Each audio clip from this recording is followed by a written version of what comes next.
మిత్రులారా, మీడియా మిత్రులు, నాకు జానారెడ్డి గారి దగ్గరికి వెళ్ళి నిన్న మాట్లాడడం జరిగింది. ఈ అసెంబ్లీ సెగ్మెంట్ ఎమ్మెల్సీ ఉప ఎన్నికలు జరుగుతూ ఉన్నాయి. మీకు అందరికీ తెలుసు. పల్లా రాజేశ్వర రెడ్డి గారు ఎమ్మెల్యేగా ఎన్నికలు కావడం, ఆయన రాజీనామా చేసిన తర్వాత బై ఎలక్షన్స్ వచ్చినాయి. ఎమ్మెల్సీ ఎన్నికలకు ఇప్పుడు బై ఎలక్షన్ జరుగుతున్నాయి. ఈ బై ఎలక్షన్లో కాంగ్రెస్ పార్టీ అభ్యర్థిగా తీర్మార్ మల్లన్న గారు పోటీలో ఉన్నారు. ఆయనను గెలిపించడం కోసం ప్రతి 34 అసెంబ్లీ సెగ్మెంట్లకు ఒక్కొక్కరు ఇన్ఛార్జ్ చేశారు. పిసిసి అధ్యక్షుడు నాకు నాగార్జున సాగర్ నియోజకవర్గానికి బాధ్యత ఇచ్చారు. ఇక్కడ 10,556 ఓట్లు ఉన్నాయి. మొత్తం అన్ని మండలాలు కలిపి గతంలో ఎమ్మెల్సీ ఎన్నికలకు సంబంధించి నేనైతే లేదు, కానీ అసెంబ్లీ ఎన్నికల్లో భారీ మెజార్టీతో మేము గెలిచినాం. ప్రభుత్వం ఏర్పడ్డది. ఇది గ్రాడ్యుయేట్కు సంబంధించినటువంటి ఎన్నికలు, చదువుకున్నటువంటి మేధావులు వేయాల్సినటువంటి ఓటు. మీ ప్రతినిధిని మీరు ఎన్నుకోవడం కోసం వేయబడుతున్నటువంటి ఓటు. నేను కోరుతున్నది ఏంటంటే ఈ 10,000 ఓట్లలో కనీసం 7 నుంచి 8,000 ఓట్లు మల్లన్న గారికి రావాలనేటటువంటిది నేను ఇక్కడ ఉన్నటువంటి పెద్దలందరితో మాట్లాడినా వస్తుందనే నమ్మకం అనిపిస్తూ ఉంది నాకు. మొత్తం దాదాపు 4,60,000 చిల్లర ఉన్నాయి. మొత్తం ఈ 3 జిల్లాలు, ఉమ్మడి 3 జిల్లాలు, నల్గొండ, ఖమ్మం, వరంగల్. బేసికల్గా నాది మైపాద వరంగల్ జిల్లా. ఈ మొత్తం తిరిగి ఉన్న ఎస్టేట్ డిపార్ట్మెంట్ స్టేట్ చైర్మన్ ఉన్న all India vice chairman. Last parliament MLC ఎన్నికల్లో కూడా దాదాపు 25,000 ఓట్లు ఎన్రోల్ చేయించడం. నాకు కొంత అవగాహన దీని మీద. కాబట్టి మల్లన్న గారు భారీ మెజార్టీతో గెలిచే అవకాశం ఉన్నది. కానీ గత 3-4 రోజులుగా నేను చూస్తూ ఉన్నాను, గెలవడం ఖాయం, అందులో నాకేం డౌట్ లేదు. కేటీఆర్ గారు కొంత సోషల్ మీడియాను ముందు పెట్టి మల్లన్నను డిఫేమ్ చేసే పనిని పెట్టుకున్నారు. మల్లన్నను చూస్తే ఎందుకంత భయపడుతున్నారో నాకు అర్థం కావట్లేదు. ప్రభుత్వంలో ఉన్నప్పుడు భయపడ్డారు, తప్పుడు కేసులు పెట్టించారు.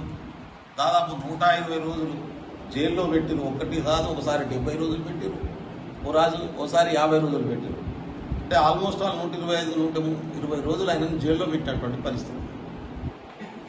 అప్పుడు పెట్టేటువంటి కేసులన్నీ 8 మీద కేసులు ఉన్నాయని మాట్లాడుతూ ఉన్నారు కేటీఆర్ ఎవరిని తెచ్చిపెట్టుకున్నాడు? ఆర్ఎస్ఎస్లో పనిచేసిన ఆయన అరువు తెచ్చిపెట్టుకున్నాడు, రాకేష్ రెడ్డి. అది బీఆర్ఎస్ డిఎన్ఏ కాదు, అది బీజేపీ డిఎన్ఏ. బీజేపీ పెట్టుకున్నటువంటి ఆయన కూడా బీజేపీ డిఎన్ఏనే. అంటే ఈ రెండు ఒకటే డిఎన్ఏ వాళ్ళను బీఆర్ఎస్ క్యాండిడేట్గా పెట్టుకున్న ఆయన బీజేపీ ఆయనే, ఆర్ఎస్ఎస్ ఆయన రాకేష్ రెడ్డి. ఈయన పెట్టుకున్న ఆయన బీజేపీ సొంతంగా పెట్టుకున్న ఆయన ఎవరు? ఆయన బీజేపీ మొదటి నుంచి. అంటే మొదటి ప్రాధాన్యత ఓటు ఇవ్వాలి. ఎట్లా చేయబోతున్నారు అంటే బీజేపీ బీఆర్ఎస్ కలిసి ఇవాళ కాంగ్రెస్ ఓడించడం కోసం కుట్ర చేస్తున్నారు వాళ్ళిద్దరు కలిసి. మొన్న మనం పార్లమెంట్ ఎన్నికల్లో చూసినాం, 3 రోజుల ముందు నుంచి బీఆర్ఎస్ వాళ్ళంతా బీజేపీకి ఓట్లేనని చెప్పారు. డైరెక్ట్గా బీజేపీకి వేయించారు. అంటే మేము మొదటి నుంచి రేవంత్ రెడ్డి గారు చెప్తా ఉన్నారు, జానారెడ్డి గారు చెప్తా ఉన్నారు, కాంగ్రెస్ రాష్ట్ర నాయకత్వం, దేశ నాయకత్వం చెప్తా ఉంది, వీళ్ళిద్దరూ ఏపీ టీంలుగా కలిసి పనిచేస్తూ ఉన్నారు. మొన్నటి పార్లమెంట్ ఎన్నికలతో నగ్నంగా బీజేపీ బీఆర్ఎస్ ఒకటే అనే విషయం ప్రూవ్ అయింది.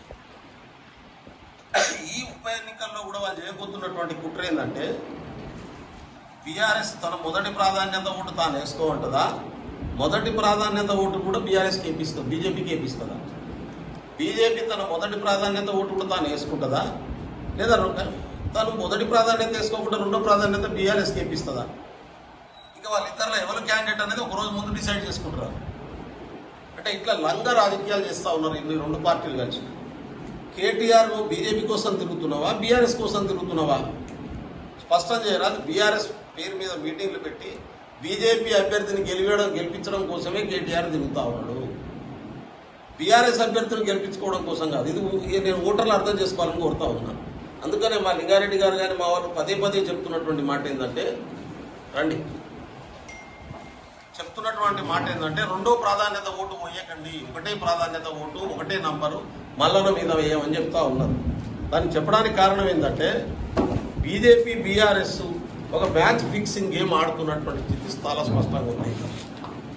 ఈ మ్యాచ్ ఫిక్సింగ్ గేమ్లో ఒక ఉనికే కోల్పోయారు ఇప్పటికే రాజకీయంగా.